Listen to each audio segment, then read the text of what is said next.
Hey, how you doing? I'm a little hippie, and today we're going to be talking about a few of the best books I read in 2025. I didn't read that much in 2025. I read, I checked my Fable account, and it had me coming up as reading 19 that I logged. But once I stopped reading consistently, I stopped logging in Fable. So I, mm,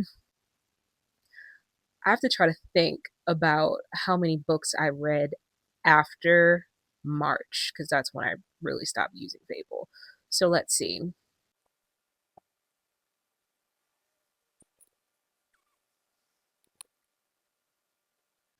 Okay, that's enough. It looks like I probably read about 30 to 35 books, so I under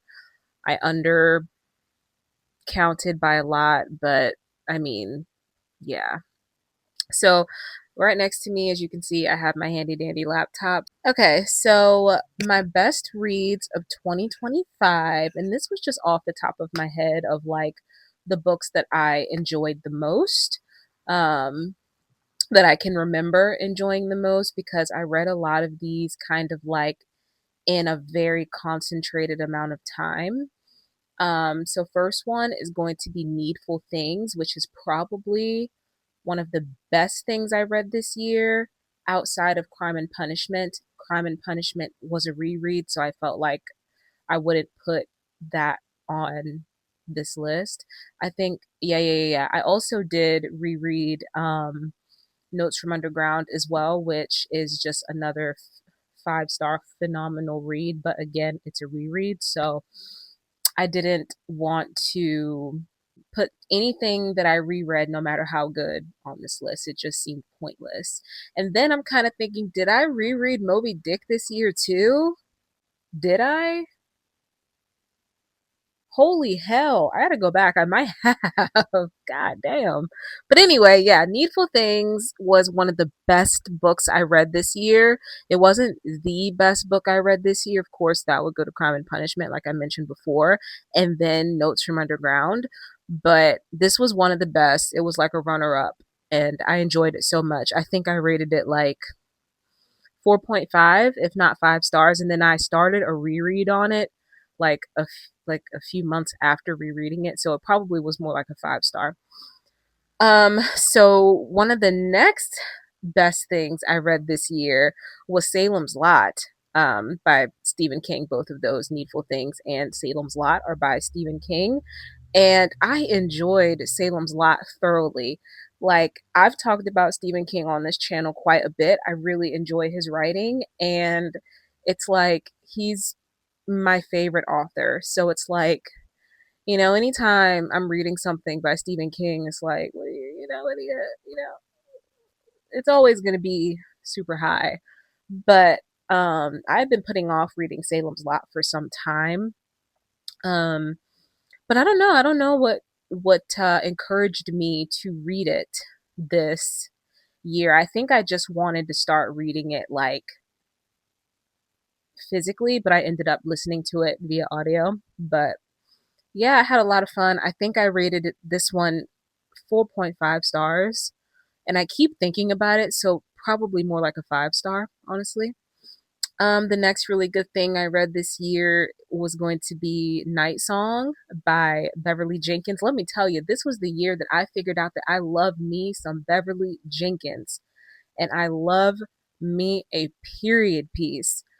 Like, this book was so good, but I read it so long ago. I had to have read it 6 or 7 months ago, at the very least 5 months ago, so I don't remember very much about it except that it's a period piece and that I really liked it as I was listening to it, because I listened to this one via Audible as well. It took me a few days to get through. This was one of those ones that it didn't take me months to read, but a few like days to weeks to finish. And this one, I think I rated 4 stars. So that's Night Song, which I'll have up on the screen somewhere, by Beverly Jenkins. The next one was also a Beverly Jenkins romance.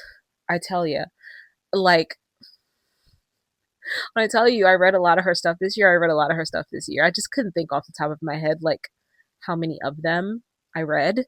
And so these last few really good books that I read this year are all from her. So the next one is A Chance at Love, Beverly Jenkins, of course. This one I remember more about because I read this one more recently. Um, I rated it, I would say 4.5 stars. It didn't take me a long time to read this one. And this one, because I remember a little bit more about it, was about a mail order bride service because it's a period piece. And this one woman, she didn't really want she came in with the mail order brides, but she didn't want to be one. She just wanted to come to this town. She's a gambler by trade. And so that's what she did to make her living. She was very wealthy, and she runs into the cutest little twins, and they thought that she was so beautiful. They just wanted her to be their mama. I think I'll make a video about this one, so let me shut the hell up. But yes, A Chance at Love. I rated this one, I think, 4.5 stars. I had so much fun with it. I have so much fun with Beverly Jenkins whenever I do read her. It's insane. Let's go to the next one. And that's going to be Captured by Beverly Jenkins. Of course, this one I just finished recently, and it took me a little bit longer to read, not because I wasn't enjoying it, but just because this year has just been so slow with reading for me, and I've been wanting to listen to podcasts and sometimes music more than I wanted to read. And I think that kind of thing is just natural. I kind of ebb and flow with your reading journey if it is a serious hobby and something that you plan to do lifelong.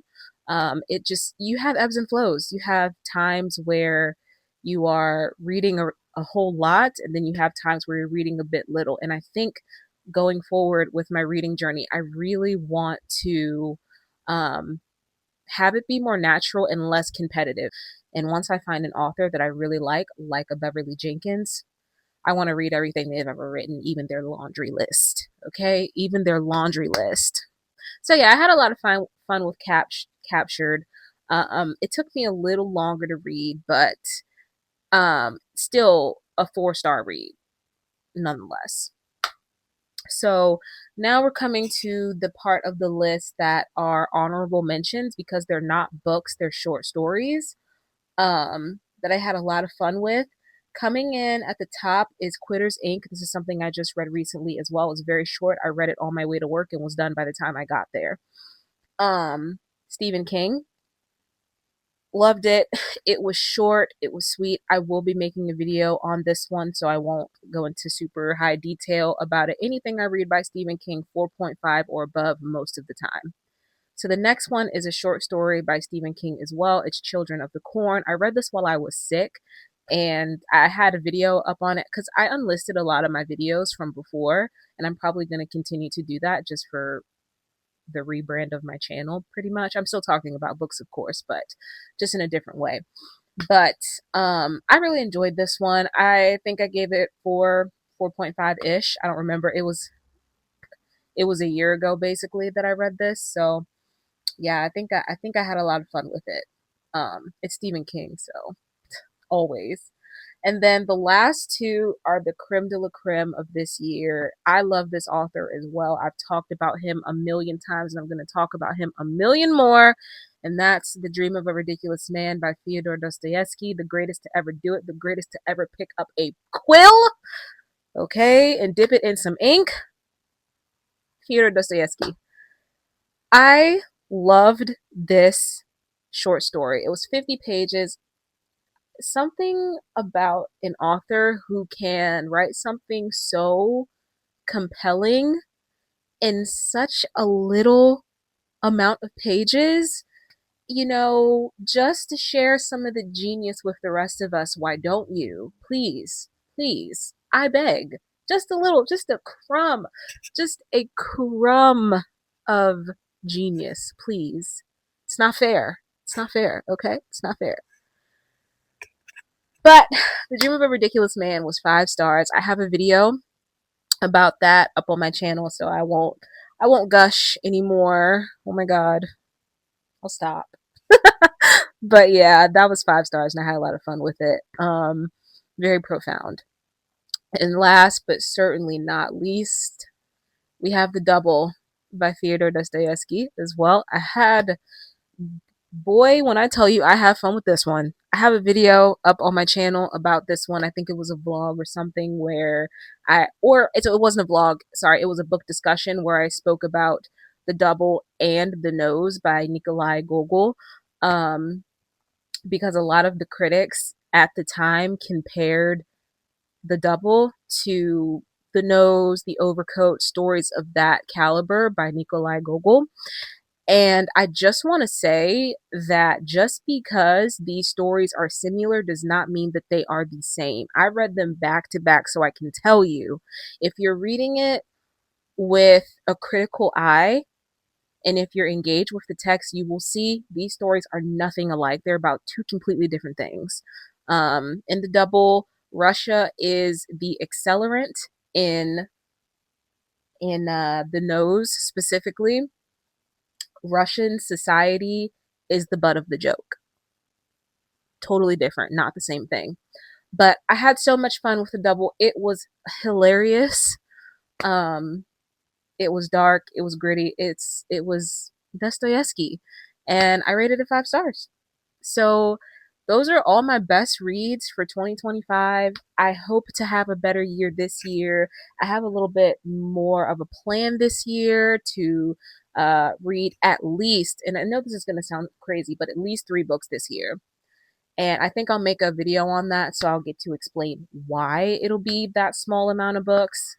Um, so you'll just have to stick around or come back and chat with me to see that. Hopefully you do. And hopefully you subscribe when you do, you know? If you're still here, and you're not subscribed, why not? Why not? We do be having fun over here. But yeah. That's gonna bring us to the end of the video. I hope you have a good day. I hope you have a good evening. And most importantly, I hope you read a really good book. And I'll see you when I see you.